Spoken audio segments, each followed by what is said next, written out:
sada nama kaži kako si ti svom tati popušila kurac.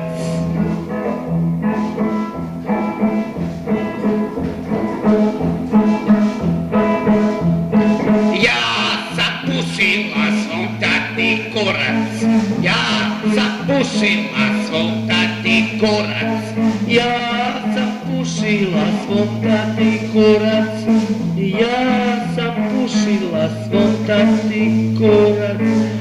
Moj tata nije htio da ja njemu pušim kurac, ali sam ja čekala dok on dođe u besvjesno stanje da se napuni alkoholom i kad se on napio, došao je u stanje delirium tremens i onda sam odlučila da se okomim na njegov penis.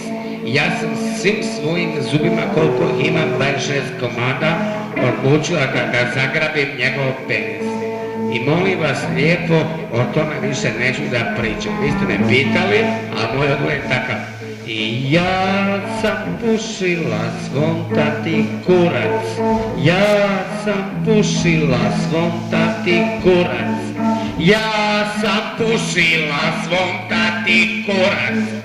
Ja sam pušila svom tati kurac.